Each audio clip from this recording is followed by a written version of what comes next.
Hello, and welcome to the final edition of our Ericsson UnBoxed social series broadcasts, where each week I take a detailed look at different aspects of communication technology in the company of some of the industry's leading experts. Stay online for news about where we are taking these broadcasts in the future. Now, the Ericsson Consumer and Industry Lab monitors trends in use of and attitudes towards technology to better understand how new technologies will shape the future for consumers and for enterprises and as a sustainable society. And the Consumer Lab's latest 10 Hot Consumer Trends report, which is now in its 11th year and will be published in just a few days, is going to look into the hybrid future that consumers are foreseeing. To talk about how those trends were identified, I am joined by two guests today, both from Ericsson's Consumer and Industry Lab. Welcome to you both. Michael Bjorn is the head of Research Agenda. And in your role, Michael, you are studying the process of assimilation of ICT among consumers and in enterprises. And you have been driving the annual 10 Hot Consumer Trends report since its inception. Welcome to the program. Thank you. And as you can see, I was just 10 years old when I started doing that. So it's great to be here. That's right. And Sarah Torsen is the head of concept development. Sarah, your work focuses on emerging use cases in extended reality, or XR, which we will be talking about today, and 6G, with a special interest in sustainability. Welcome to you as well. Thank you. Now, today, this is how it's going to work. We are taking questions from Twitter, Facebook, and LinkedIn throughout the program. We will have a short Q&A at the end of this episode because we have an additional element that we are adding for news about how these broadcasts are going to continue to develop in the new year and beyond. But let's kick off. Ever since the start of the pandemic, we have been living with the new normal at work and at home. How has that changed consumer expectations, Michael? Well, I think it wasn't the new normal to start with, actually. So I mean, there was of course an adaptation period, and interestingly, we did a study in June of 2020. So 3 months into the pandemic, and already then, 9 out of 10 of consumers globally had actually increased their use of internet. And maybe that's not so surprising, but we also found that a lot of them, I think as many as almost half, were also doing new things on the internet that they hadn't done before. And of course, as time goes on, this gradually turns into more of a sort of a normal behavior. If that's the new normal, or if we're still going to sort of continue developing, let's see. But yeah, and I think, as we've said in many different contexts, it's not as if this is a new thing. Many people predicted the types of things that people are doing in the future. It's just that this has accelerated it, hasn't it, Sarah?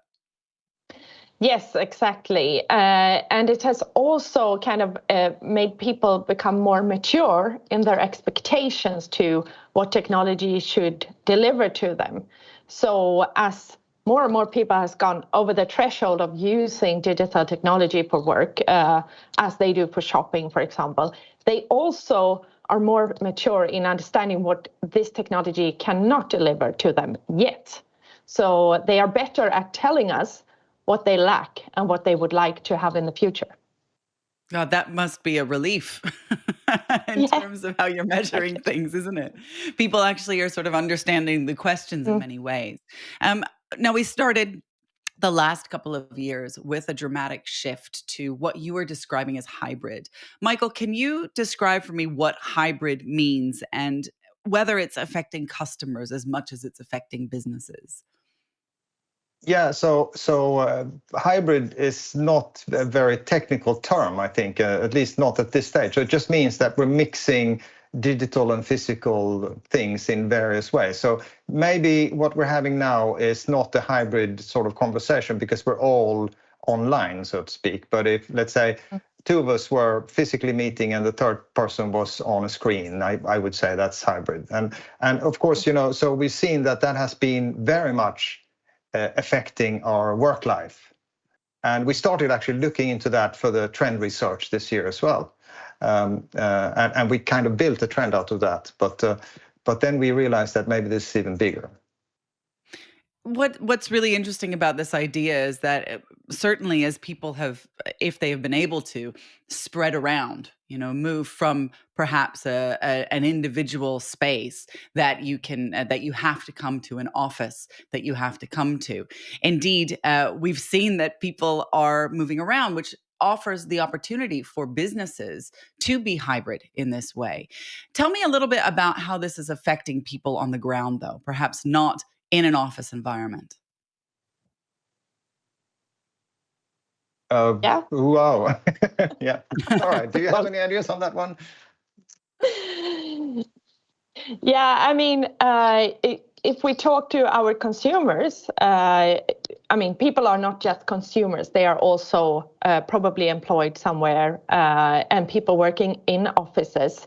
They have now gone used to working from home, of course. We see also that those people, even if they cope with working online, they still lack this sense of presence, sense of connection, and the social life with their colleagues. So how can you actually get the best of both those worlds into one? So being able not to spend your days commuting, but still be able to be close to and communicate very efficiently with your colleagues. So one way that our consumers have described that they could foresee happening in the future is that they would be in local co-working spaces, working with people from other companies maybe, but still having access then to high-tech telepresence facilities where they can actually meet their remote colleagues and socialize or having meetings just as if they are in the same room. So that's a kind of hybrid future work situation.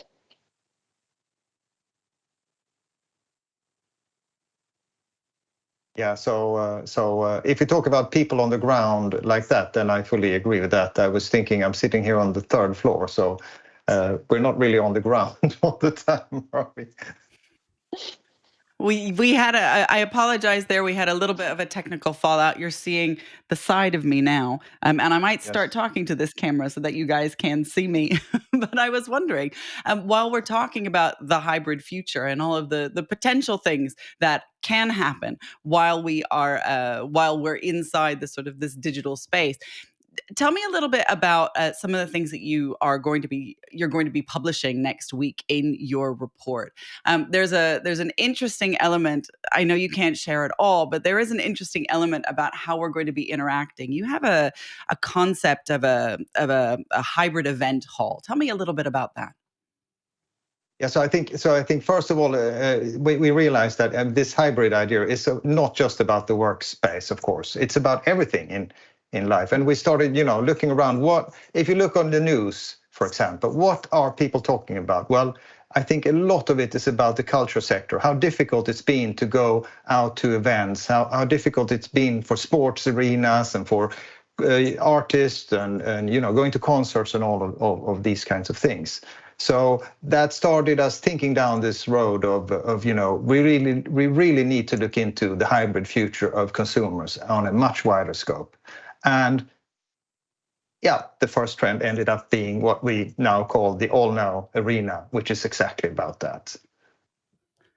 I've seen a really fantastic mock-up of it where you're outlining a lot of different elements of what will be hybrid in the future. Can you tell me a little bit about some of those things and how you feel that people will respond? Because often people are a little bit uneasy when it comes to thinking about this concept of hybrid. So, in which areas do you imagine this is going to be affecting people's lives? And how can we ease people into this future?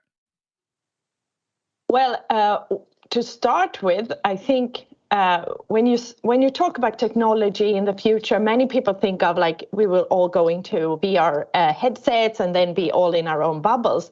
But what we have seen that consumers have responded to in our research now is actually to be able to enjoy, for example, a concert with more presence and going from being just a spectator of a concert to being a co-creator of the concert. So using this hybrid technology of both XR and other things to actually be able to connect more with the rest of the audience and even the artist. So, for example, one thing that they mentioned was to be able to sing along with really great sound system together with the artist. I mean, that's a really nice experience, right? And it's the opposite of being alone in your bubble, is really to connect with others. That sounds amazing. Yeah, and imagine if you could do it. Fan, so sign me up for that.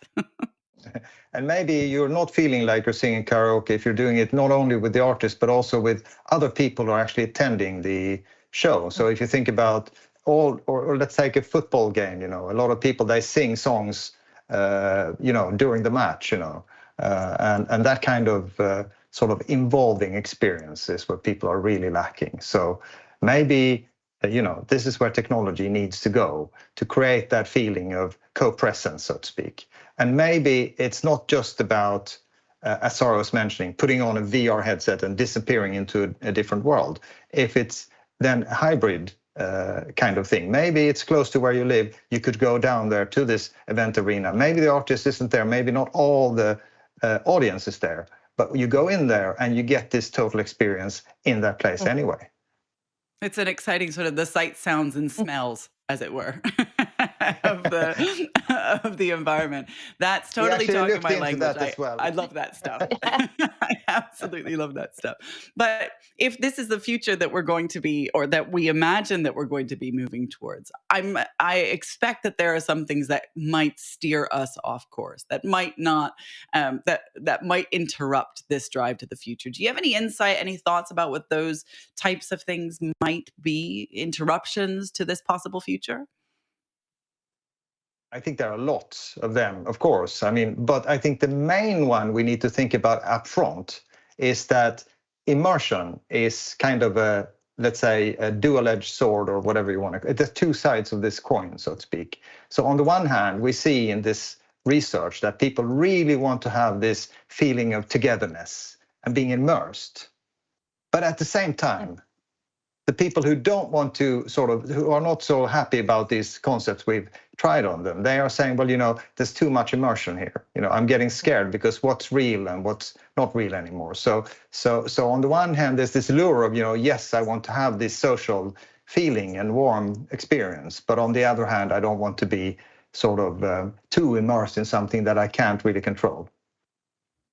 That's a really interesting element. I hadn't thought about that, to be honest. I hadn't thought that the fear of that. I was thinking more, you know, certainly from my experience, somebody walking around with a VR headset, or even, you know, the glasses, Google Glass, or those types of things would be more of an interruption. But that internal state of how people are feeling about it, that's a really interesting, you know, sort of hiccup, as it were, into this future. Do you have any other insights, any other types of things that might cause these hiccups as we move into the sights and sounds and smells of each other's living rooms? Yes, of course. I mean, we also still have not all the technology needed for that yet, but that is something that we are expecting to see going forward. But that is also a big part of being able to deliver this opportunity to consumers, of course. I think another aspect that's always important for people is, of course, the cost of new technology. So if you talk about new technology, people say, well, you know, yeah, maybe at some point, but it's going to be too expensive for me in the beginning.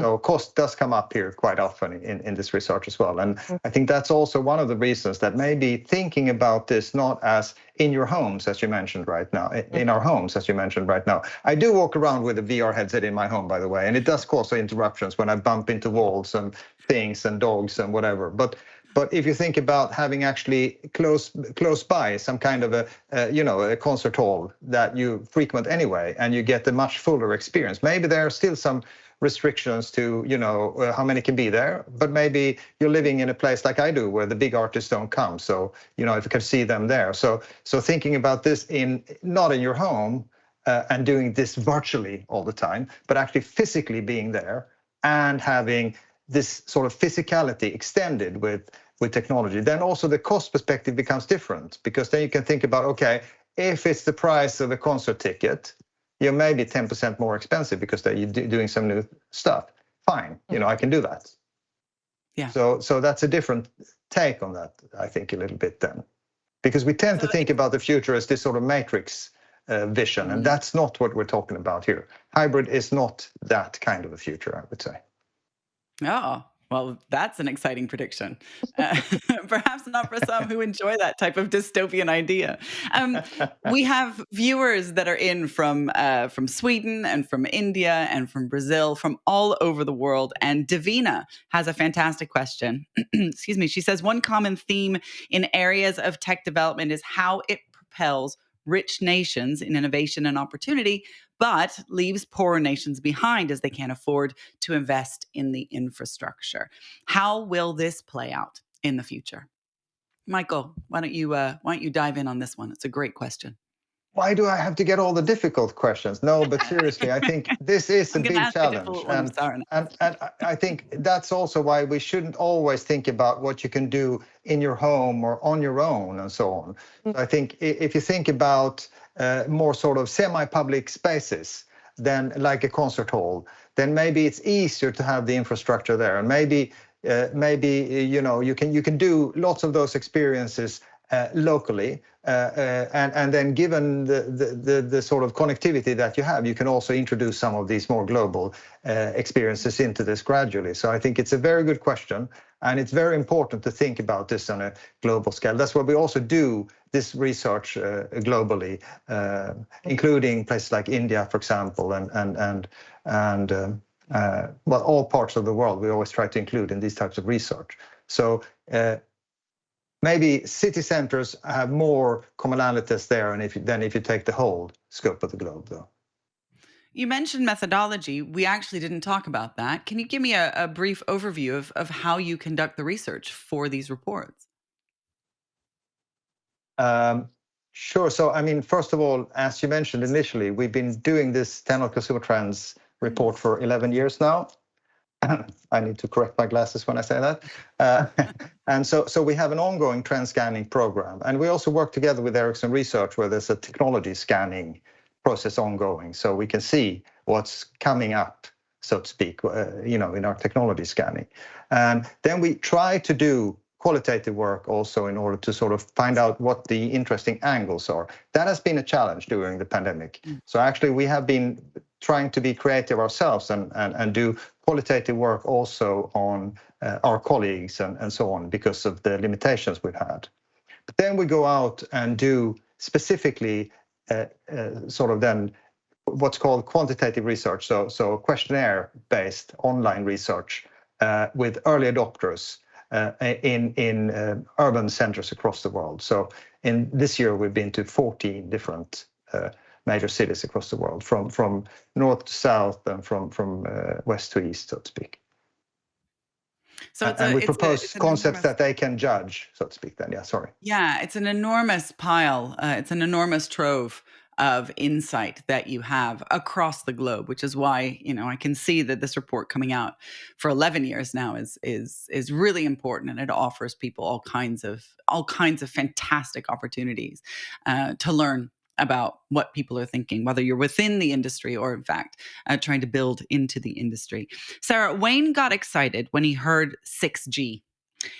He wonders what Ericsson's 6G strategy and roadmap is. Wow, now I got the really difficult question. Yes, indeed. Well, actually, I mean, it's a collaborative work. It's not just Ericsson's. This is very much about standardization and finding an idea about what will the next generation technology be able to do. We work together with other institutions, academia, of course, and all our competing colleagues, if I would say so, in order to nail down what that is. And where we start is actually to look at, okay, what problems in the world that cannot be solved today can we solve tomorrow if we do things a little bit differently? So that's a very lofty and short answer to a very, very difficult question. But I can tell you it's very exciting work, and it's really interesting to dive into these topics. Absolutely fascinating. It must be so much fun to speak with people on the ground about this, because you'll get all kinds of wonderful imagined futures, and then you get to consolidate them into a report.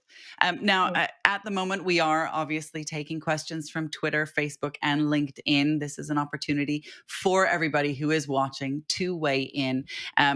We have one here from Adita. As we move more towards the digital end of the spectrum, do you believe that we are close to the point where the analog can be modeled or simulated to the point that the shift to digital is entirely possible rather than a hybrid system? It feels to me like this question is not just looking 10 years into the future, but a little bit further into the future. Michael, I'm going to ask you to tackle this one first. And then Sarah, I'm curious your opinion on this one too. So I think, I mean, if we go back, we did a trends report 2 years ago that we call the Internet of Senses.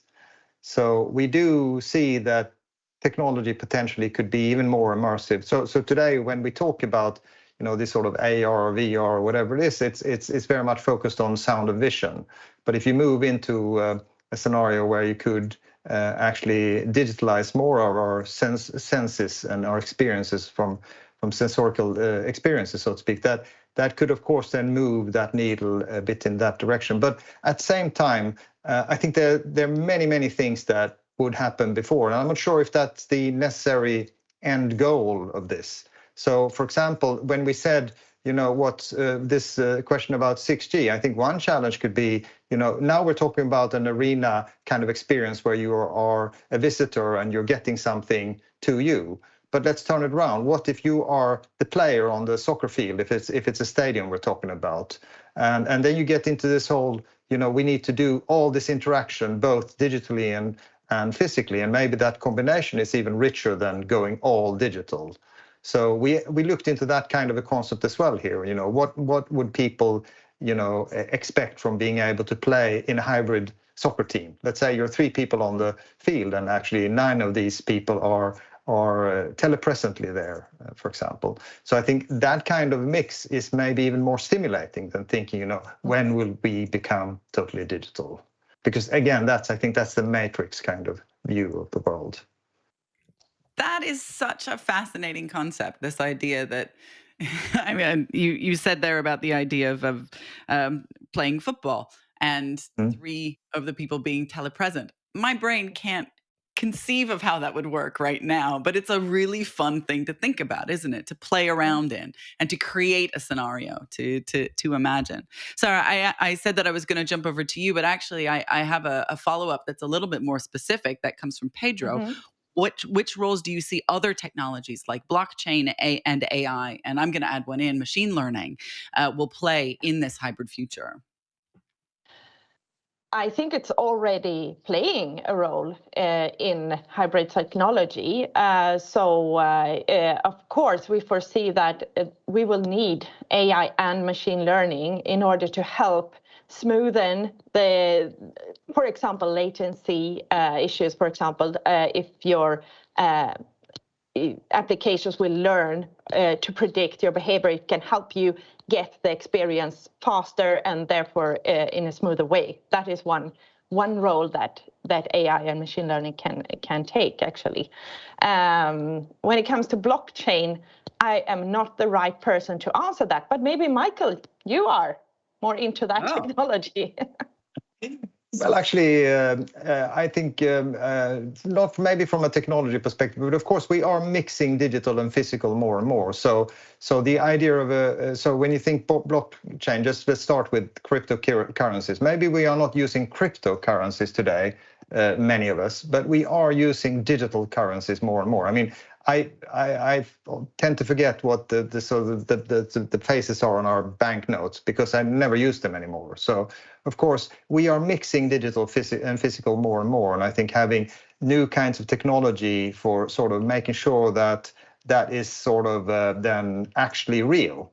So blockchain, I think, is about making sure that you can sort of, if you do something, that is recorded in a way that makes sense to everyone involved in some kind of activity. And I think that makes a lot of sense. And again, that goes back to being much more hybrid, I would say, than sort of purely digital, because I mean, reality can be a mix of these two things and still feel real. I don't know about you, but if I pay someone through a credit card or some other means, and it's just numbers changing hands, I still think that I really paid someone money, right? Even though I didn't use banknotes. So we're already mixing these things.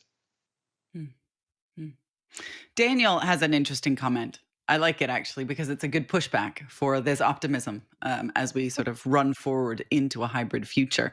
And I'm wondering if you encountered this in your research. Daniel says, I dislike digital. I like natural and personal. Where does that come into your research? How does that fit in to the hybrid future that you were imagining? Sarah, I'll throw this one to you. Yes, I can definitely see this counter movement, or at least emotionally, that, I mean, in general. Now, I'm not speaking of this research, but I've been working with consumer insight for many, many years in other industries as well. And the longing for the physical and the real and the authentic has been, growing and developing for many, many years now. But I think, actually, if you experiences can be physical and tangible, but it's also about connection. So I think a lot of what we see when people dislike, for example, digital meetings, it's because they don't really get through. You don't really get the authentic experience of the people that you're talking to or the people that you want to connect with. So I would say it's a mix there between getting closer to the kind of good enough level where you actually feel that you are immersed in a situation or in a virtual world or in a digital meeting. This is something that can actually help take down that barrier of feeling like there is a kind of like a filter between you and the world or the experience that you have to. But I mean, we will always love the physicality of things. Mm-hmm. And we are not looking to replace that, rather to enhance it and make it more accessible to more people. And I also think that if you think about it, a lot of the material things in this world is also maybe not the best for the environment. Think about mass consumption, fast fashion, for example. How can we use digital technologies to actually consume in a smarter way? So if we would have digital fast fashion instead of having it grown in a field and then sewed by some people and then shipped around the world, how could that be much less energy and space consuming, for example? So I see a lot of sustainability advantages of digital technology that can actually, motivate us to actually go that way. And then maybe we save this tangible experiences to where it really matters. And Sarah, we've seen that consumers also want sustainable technology, actually. So I think this is also a driver for consumers, not only for us as people maybe here. Exactly. Yeah. Well, thank you to Michael and Sarah. Now, as we said at the beginning, this is the final broadcast of the current Ericsson social series. It has been so much fun. For 2 years, Ericsson has been at the forefront in redefining how we do this kind of event, how we share this kind of information for both industry and also for customers. So let's just take a quick moment to remind ourselves what we've done over the last 2 years, the breadth of topics that we've discussed in this social series. Hello and welcome to the first in the Ericsson UnBoxed social series broadcasts. We're talking about innovation and the need for inclusivity, 5G in rural environments. So what is the future going to look like? The only limit is the human imagination. Half of the population of the world doesn't have regular access to the internet. Knowing the product, knowing what the solutions are, knowing what the return on investment is, and knowing what your customers really want at the core. This is just life now, right? And we have to take advantage of that. It's such a glorious moment for us to actually, as Betty said, use tech to democratize opportunity. But what has changed is perhaps more on the awareness side, that I don't think that there is really any government or any enterprise or perhaps consumer either that does not see this, the important role of having good connectivity, having good broadband. It's not going to be the internet of everything. What we're going to see more is the AI, IoT, going to power smart manufacturing, remote medicine. One aspect of 5G is the ability to use broadcast capabilities. What's impressive about mobile financial services is the rate of growth we have seen. Adi asks, how is Ericsson ready to face this new normal? Ingmar, tell me a little bit about We Don't Have Time. What we are doing at We Don't Have Time is that we connect people from all over the world. We've set a pretty ambitious target to be net zero by 2030 to enable our customers to operate with 10 times more power efficiency than what they have been able to do in 4G. And I'm sure they've got some great answers to all your questions, and we've been getting lots of them.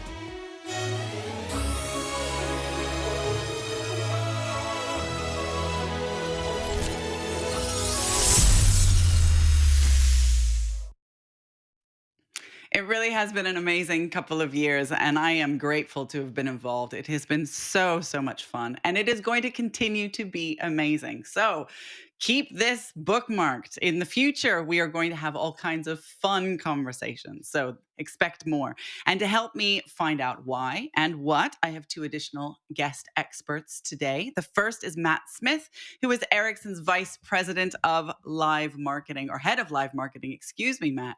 I'm demoting you there.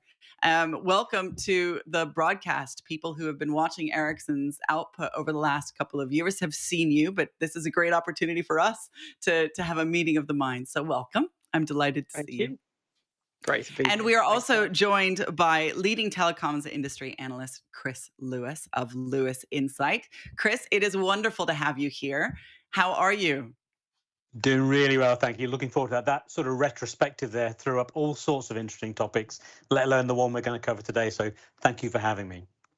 Excellent. Well, let's dive straight in. Matt, before we plunge into the future, let's just start by reflecting on where we have come from. Ericsson pivoted very seamlessly into these broadcasts. The pandemic was obviously terrible, but there were some positive outcomes. This is one example of taking the message directly to consumers in a really pioneering way. But that's not everything that you did at Ericsson. That's not everything that you did with live marketing. Tell me a little bit more about some of the other things that you've done. Absolutely. I think I should start, though, by saying thank you to you first, Alex. You've done an amazing job hosting this show for the last 2 seasons. And obviously the production team that sits behind the scenes doing such amazing work. Thank you, everybody. It's been really a pleasure to work with you and behold all of this. We have learned so much during this period. Obviously, we wanted to pivot quickly to address, the situation we were in, that we could no longer speak directly to our key audiences for many reasons.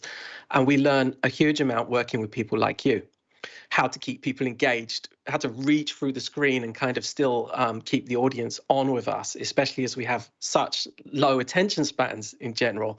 And it's not just about the personality of who goes in front of the camera. It's about the content. I'll come back to that later properly. But it's about how you do the formatting. We learned about magazine formats in a way that we hadn't really explored before, because we're working in a business-to-business environment. We're not so close to the entertainment sector, to be totally honest. How to use polls, how to do question and answer sessions so they're truly interactive and live as possible, but also how to blend in recorded content where necessary so that it can work with live in a way that we hadn't imagined at the start.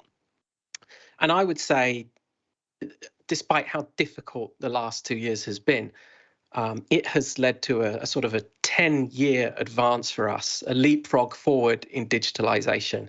We had a plan in place for digitalization. I don't think we would have achieved it without this amazing period that we've been learning so much. We've met our customers and other audiences in completely new ways. And I think, you know, we were actually quite a traditional industry, so to speak. So we've challenged all the norms, and I'm really proud to have been on this journey with you. Thank you. Well, thank you. I'm blushing. You didn't get to see me blush before, but yes, it has been. It has been a leap, I think, for this type of marketing. I've been working remotely for 20 years, almost my entire career, and it's been a pleasure to see everybody catching up. Welcome to the future, everybody. It's nice to see you here. And it's really exciting to know that we're all going to be moving forward together. Now, Chris, I have a question for you. You are not just focused on this particular organization and how we've been doing this here. You've had the opportunity to look at and attend other industry events. Tell me what else has been going on. How has the industry in general adapted to this type of remote and hybrid style of working? Sure. I mean, the industry has stepped up phenomenally, not just supporting the way that we're allowed to do this through the connectivity, but also the way they've stepped up and adopted. And I think as Matt was talking then, it occurred to me that actually, we've moved from the way we used to disseminate information to people like me analyzing the market, and we're moving much more towards a magazine environment, a publishing environment. And we know how much that industry has been disrupted. So everyone's facing disruption from all sorts of angles. But from the industry analyst side, which is my daily role, working with people like Ericsson and the telcos all around the world, being an analyst, it's all about absorbing information. And the fact is that I always love the in-person events when I'm able to sit down and listen to people, the nuances of the voice, pick up information from people. But moving that to the online environment, to the digital environment, or hybrid, but we'll come back to hybrid later because I'm not sure hybrid is the right term, by the way. But moving to this new digital environment where people are distributing all this information, some spread, let's say, an analyst event, which would have taken a day, they spread it across multiple days, so you're tied down. So the expectation is that you're available. From my side, there's a bit of a FOMO, a fear of missing out, because there are so many events going on, overlapping and clashing. By the way, there's no scheduling coordination between vendors and people providing the information. So actually, that you're forever bouncing from one to the other, or as some of my colleagues would do, have 2 or 3 screens running at the same time and trying to see who's got the best information flow. But the fact is that it has gone online, some great jobs, that moving away from the traditional PowerPoint dominated delivery of information to the inclusion of video. I thought Matt's point about recorded video is really important as well. You're not just trying to emulate a physical event by going online and doing everything live. You've got the ability to bring information in, and people have been doing that in many, many different ways. And then I think the other way, which I think is really important in terms of contributing to these digital events, I'm blind. I have 1% of sight left now. What I found absolutely frustrating is when using systems like this to present to people, but you get no audible feedback. I don't even get visual feedback. So you're probably seeing different varieties of mixture of people on the screen coming through, but I get nothing like that. So you are literally presenting out to the ether. There's none of that, little on the spot reflection or bounce back when I might crack a joke, or when someone falls off a chair, or whatever might happen. So trying to get towards what Michael just described, the Internet of Senses, when we have this stuff all wrapped around us in a much more holistic and immersive manner, is really interesting. And so everyone stepped up in different ways. Lots of information, too much information, and in some ways it's made my job harder. And in fact, the other day I was back in a physical meeting, and I found myself doing email because I'm so used to doing email while being online with things, that in a physical meeting, and someone said, "Are you with us, Chris?" So it's been quite a challenge, and we've moved around. We're testing the abilities to absorb information. You have a really, really good point from the perspective of people who are trying to convey the information. It's impossible to get feedback unless there's some kind of back channel loop. And we've already tried that in many physical meetings. And so we realize that that's also not the best way. So if anybody's looking to innovate out there, that is the thing, I think, from a presentation standpoint, that would make this a lot more engaging for the person who's speaking, frankly, and which then creates something that's engaging for the audience. So I think that's a really, really interesting point, Chris. But I wanted to come back. You mentioned that hybrid is not actually where we are, or perhaps even where we're going. You suggested even that that's not the right word. I'm going to call you on that. What is the right word? Why are we not in a hybrid future? So I was listening to Michael and Sarah there talking, and the phrase omniverse and omnichannel popped into my head, because we're trying to define things by technology, whether it's digital or whether it's analog, as one of the questions that came in said. But actually, what we're trying to do, and to Sarah's point about the sustainability angle, is we're trying to create an environment where the optimal dissemination and exchange of information happens using the channels available. Now, analog and speaking is just one other channel available. So hybrid implies two, right? So we're not. I don't think that's real. I think we need to think about in a marketing sense, from a technology point of view. In the telco world, we talk about omni-channel. Where there's chat and there's text and there's voice, and we go into physical retail stores. And we might go to meetings. So I think we need to think more broadly. Put the real framework around this, and not just think of it from the way that we, as a technology industry, deliver things. So that's why I think perhaps omniverse is the wrong word, but I think Terry Pratchett calls it multiverse. There you go. How about that? He does indeed. That's absolutely right. Matt, how do we strike a balance? How do we strike this balance between the digital and the physical environment? Wow, I just can't get enough of what Chris just said, actually, but I'm going to take it in a different direction to answer your question. I can answer from the perspective of large business-to-business marketeer, which I am. My job is to bring audiences to our content, to deepen relationships, and get our people engaged with the humans who we want to talk to. And lots of channels are at my disposal to do that. And how we build stages, places, and formats is obviously exactly like Chris was just saying. An omniverse, a multiverse of different things we can choose from. So I get the point on not calling it hybrid. I really like that, actually. But what we need to achieve, obviously, is the right combination of digital and physical going forward, because in business, face-to-face is important. We're social animals. We need to meet. We need to build rapport at certain stages in our business relationships. But getting that combination right on when we should use digital, when we should use physical, and all the channels that we can do that over, and all the formats, is what we need to fascinate ourselves with going forward. But it's all about that human connection. And I love what we heard earlier from Michael and Sarah. They were talking about football. I'm a huge football fan. I go to the stadium to get a completely different experience than I do when I watch it at home on TV. And it's going to be the same with events in the business-to-business context. The reasons we will go will change to meet people. And obviously the reasons we will watch broadcasts or other types of channels will be there as well, for different senses, if you like. And I'd like to take the technology angle here a little bit. If we could take a little step into the future, the technology enablers that we've got at our disposal for how our consumer life is going to change, it doesn't take much to imagine how that's going to affect the business world as well. With ubiquitous connectivity, 5G, and in the future 6G, and technologies like edge compute, AI that we've already talked about today, that added layer of content, the XR layer, if you like, is going to bring us closer to each other in the future. And I think it's incredibly fun to be in an industry that's, imagining that technology at the same time we're trying to play with how we have better human connections with our audiences. You said some really lovely words there that I think were very evocative. You used the word fascinate as a verb to own the fascination. You said play. This is an industry that has the opportunity to create delight and to create those types of positive experiences.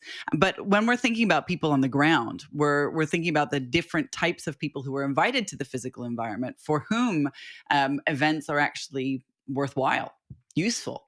Not everybody, should be at a live event. It's just a jolly that they can have. how are you going to balance that? How are you going to create the environments where you know that you're inviting the right types of people who will make that an event a success? So everybody gets something out of it, but at the same time, provide them, those people who are not there, with the delightful and playful and engaging experiences that you're hoping to instill in your future live events. Wow, what a question. It's mainly about understanding the audience we're talking to as closely as we can. Chris has very unique requirements of coming to an event, for example. Understanding what we can do to make the situation the best it can be for Chris is something we need to be fascinated with, just as much as with any other persona that we might address with our marketing. And I think what I'd like to say is that we've been having fun playing again, but also making large investments in our digitalization. We have, for example, during this period, built the world's first hybrid experience center in our industry. I use the word hybrid, I mean it deliberately, called the Ericsson Imagine Studio. And this facility, we are going to be hosting customer visitors and other important guests going forward. Obviously, during the last 6 months or so, we've been doing hundreds of digital visits. And this is where hybrid makes the sense. We've had the digital. We're really looking forward to engaging the physical visits again soon as well. And you need this ability to pivot between and serve the audience the best way you can. I talk to a lot of executives in our customer who tell me that during the digital period that we've had the last 2 years, they've seen a huge benefit in being able to have more people come to these kind of places with them. So top executive of one of our customers would normally come with half a dozen of their team to visit us. They've been able to bring dozens along, maybe even more, to these visits digitally. And going forward, we want to continue to do that. And that means the content is kind of the queen now. How do we get great digital content for the people who are joining online, not just sitting watching a broadcast of people sitting in a room as a kind of a studio audience, but having their own content, which is right for them being online. At the same time that, yes, those few people who have made the journey can get a special physical experience as well with the content. Demonstrations, for example. And this is something I'm very passionate about because I think our industry is really the tip of the spear when it comes to how we can't go back to the old ways of just traveling everywhere constantly for whether it's events or visits to see each other. We need to prioritize them much better. Chris, what are your thoughts on going back to a physical environment, or perhaps not in the future? Well, no, I think it's really important. The relationships that I've been lucky enough to develop over 30 plus years of being an analyst, with companies like Ericsson and many more. I can't see those sort of relationships evolving from if I was starting from scratch now. So I think there's nothing quite like asking a C-level executive a question in a round table or in a press conference and getting the reaction, usually of their communications people afterwards for hijacking the C-level person. And so there's nothing like raising your hand physically rather than just raising that virtual hand on your screen. But that you do need to be there for some things. I think, to pick up on something that Matt just said, it depends what your intention is. What is the intent of what you're doing, of the information you're creating and the relationship that you want to build? Now, as an analyst, I want relationships where, yes, I get the perhaps pre-briefings about what's going on, but I also have that side conversation either before or after a formal session when I might get a little more insight into what's happening in different parts of the industry. So I absolutely think we will go, as Matt said, to more customized physical interactions. What it does raise the question of is, does everybody need to go to these physical events? The answer is probably not. We talk about the cost, and I think Sarah talked about, the sort of the virtual attendance of these sort of events. We can get a lot out of it as long as we understand what the content is and the channel through which we want to communicate that content. And this also ties into, Matt said about my needs when attending events. It's usually just an espresso and a Danish pastry, actually, Matt, to be perfectly honest. But but in terms of the way that people can use this technology. I do a lot of work now around about disability and technology. You know, the fact that we can caption text, we can caption video so easily. So if people can't see the video like me, you can get that underlying audio description of it. You know, the fact that we can use technology to bring in people who might have hearing problems is really important. We can really enrich the way we communicate with each other. And that takes us back to that original thing about how do we as humans communicate? You know, and we go back to when we grunted to begin with, and we used gestures, and we've gone through the creation of text and computers, and we've gone all the way back to the cycle, and we're now using gestures and quite a lot of grunting in some cases to deliver things. So I think there is always scope for the physical. I think we will become more realistic because companies won't want us to travel as much. But thinking about how the intention of creating that information and building relationships, that's the way we should think about things, not about the technology itself. And that's a problem this industry has had for a long time, is we tend to get a bit obsessed with the technology and not with the intention that we're trying to achieve. You know, you said something there that reminded me that one of the main groups of people who are sent to these types of events are people higher up and in the corporate structure. Juniors don't tend to go to these events, and juniors are arguably the ones who are missing out, because they're missing out in those social interactions, aren't they? Not just in the social interactions at the water cooler in the office, because we're not going to the office in as many numbers as we have done in the past, but in these types of events where you have that lovely time where you're like, hey, let me just tag along to the drinks, or let me just, grab you in an elevator, the perennial elevator pitch, right? This is when these things happen. So, Chris, I'm going to come to you first about this, and then Matt, I'm going to jump over to you for what Ericsson is looking for the solution.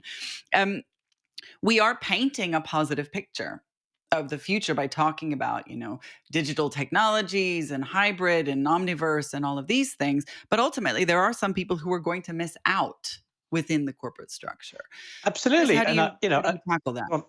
Well, as I said, I think the fact that many of us have been going to big events for decades and benefit from those relationships, in the early days of those events, wandering around a trade show and picking up and meeting people haphazardly almost, has tremendous benefits. I remember bumping into a guy that was an IBM guy in one of the big shows, and he eventually became a CEO at one of the big Asian telcos. That relationship's lasted forever. But if we're going to bring people through, and there's a lot of discussion about skill management and talent management within the industry within all companies. If we're going to bring people through, they've got to be exposed to this stuff. So that, once again, that's another. Do you just tell them to go and access all the video archive? Well, no. That we can certainly use artificial intelligence and machine learning and the like to create packages around that. But ultimately, perhaps they do need to go to a physical event. They do need to, go and experience and walk around and see things, assuming that those sort of trade shows still continue. Because if we don't, then we won't bring people through who accumulate knowledge. So yeah, the senior guys, you're absolutely right. They tend to pop in and disappear after a couple of days.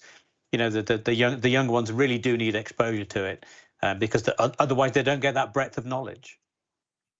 So Matt, how is Ericsson going to tackle this aspect of the future?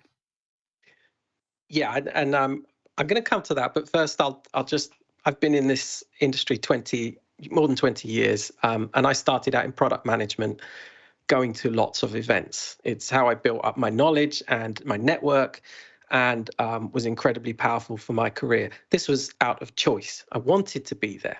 And at some stage, I decided I wanted to speak there as well and put myself up and out of the comfort zone. And I think it was then a case, as it is now, because when I started, it was the dot-com bubble burst, and decisions about traveling were incredibly closely monitored in lots of companies for cost reasons. So it was then, just as it is now, about prioritizing the right things. And, I don't personally think it's only for senior people to do this travel and go to events. We should have a diverse range of all who can contribute and have a good priority reason for being there. And that is what my team looks like when we go to a large event, for example. And I see the same from my customers as well, to be totally frank. But to what Ericsson is doing, yes, we are going to obviously continue to be where we need to be to meet our prime audiences, especially our customers. And that is a blended future of physical activities, and digital. And we'll continue to go on this digitalization journey, which has resulted in this fantastic series and many other things we're doing, and work on the content and the people who are going to be part of that future. And we're incredibly passionate about our live marketing journey at the moment. It's why we're really happy to be doing something like this.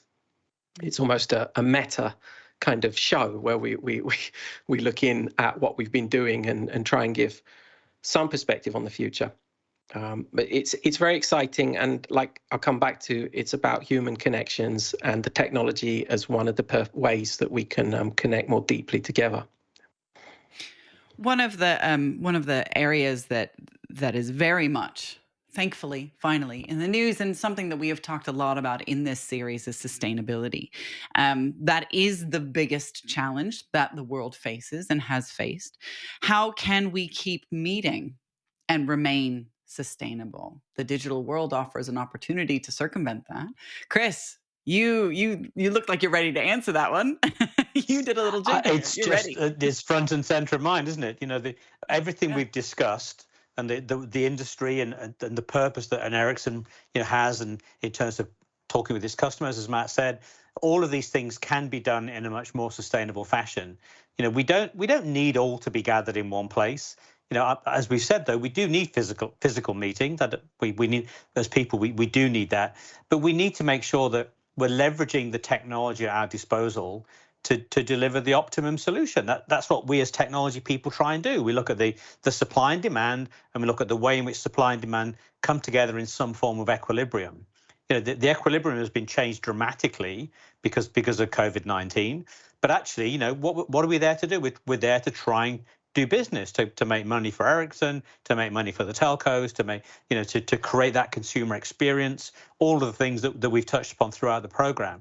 But we do have the responsibility to do it in a much more sustainable way. And certainly one angle of sustainability I'm very keen on is the whole bringing that disability group into this sustainability discussion, because it used to be a CSR issue, and then it's gone to ESG, become more financial. But actually the bigger sustainability view needs to bring all of those people into it. And much of what we've talked about today actually would create content consumable and digestible by people with different forms of disability.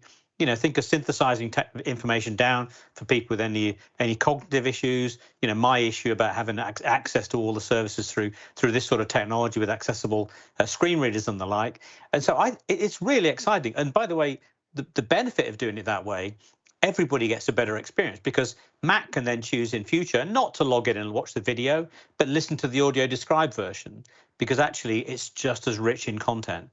And I think that's what we've got to be careful of content wise, is, you know, what are we trying to achieve? Not just the flashes and bangs of videos, which is just turns me straight to go and do my other email if that kicks in, but actually thinking about the content and what we're trying to convey to the audience. And we know that through 5G, 6G in the future, we can do all that really, really efficiently, and through driving all the network efficiencies that I'm sure have been discussed in many other of these sessions. Matt, I'm going to jump to you for the last word on this. What can we do to ensure that we have a sustainable and an inclusive future with Ericsson's live events? Yeah, and I'm going to talk to my whole industry here, not just obviously the audience from Ericsson who are watching, or even the people who've been with the social series so far. We can't go backwards, and we are all, well, I'm very proud to be part of a company that has purpose-led heart in the place where all these decisions are made. And I'm sure that many other leaders in our industry, especially the ones I talk to from my customer base and our partners, have purpose-led companies too, and they make their decisions from these perspectives of environmental inclusivity, as Chris was saying there as well. And we can't go back. We can find the right blend of physical and digital and travel where we need it, because we do need to meet. But let's not leave behind these amazing progresses that we've had over the last 2 years. And, you know, then we can have a real purpose-led vision that gets results. And we can see the benefits of what we're doing sooner rather than later. Well, a great last word. Thank you very much, Matt. Thank you very much, Chris. and a fantastic series. Thank you so much to the teams behind this. They've worked their tails off. So thank you. Sustainability is crucial to everybody that we've spoken with, whether in this series, in this episode or throughout the entire series. We really, really have focused on that as such an important part of our future. We still face many great challenges, but the events industry and indeed organizations like Ericsson are clearly looking in the right direction. As I've said earlier, just now, it has been an absolutely fascinating series, and there are many subjects that we have yet to cover. So I'm looking forward to doing that over the next year. My thanks to Michael and to Sarah, to Chris, and to Matt for joining us today. You can stay in touch by downloading the 10 Hot Consumer Trends report when it comes out in the next few weeks. And do keep a close eye on the Ericsson website for further broadcasts in 2022 and continue to imagine possible with us. Happy holidays from me and from everybody at Ericsson.